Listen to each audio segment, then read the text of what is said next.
Parlons économie maintenant. Des Premières Nations du nord de l'Ontario menacent de poursuivre la province et le fédéral en lien avec l'exploitation des richesses naturelles. Des représentants autochtones étaient à Queen's Park aujourd'hui. Ils demandent notamment d'être placés sur un même pied d'égalité avec les gouvernements pour toute décision qui concerne leurs terres.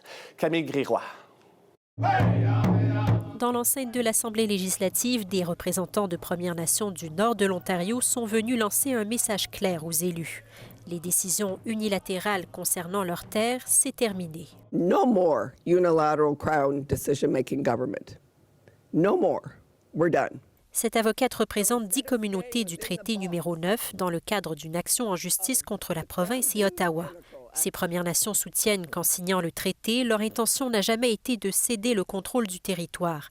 Elles demandent un nouveau régime de gestion partagée. Toute décision quant aux ressources et aux terres devrait être prise conjointement par les Premières Nations et la Couronne. Les plaignants réclament aussi 95 milliards de dollars en compensation pour l'extraction de leurs richesses depuis plus d'un siècle. Mais pourquoi maintenant? Parce que les gouvernements parlent de plus en plus des minéraux critiques.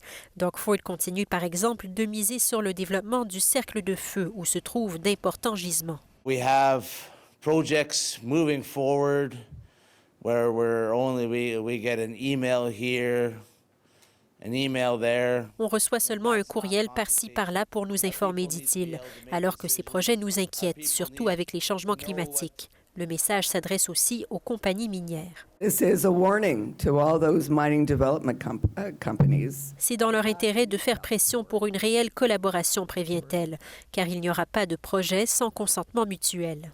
Le gouvernement ontarien n'a pas voulu commenter l'affaire judiciaire, mais en période de questions, le ministre responsable a donné des exemples de développement économique avec des communautés du Nord. We're going to continue to work together, Mr. Speaker, with common interests and consensus. Selon le NPD, la province continue ainsi de diviser pour régner plutôt que de mettre toutes les communautés sur un pied d'égalité. How oppression, colonialism works and how they divide and conquer First Nations to fight amongst ourselves. Le gouvernement fédéral répond qu'il reste engagé à travailler avec les Premières Nations pour plus d'autodétermination.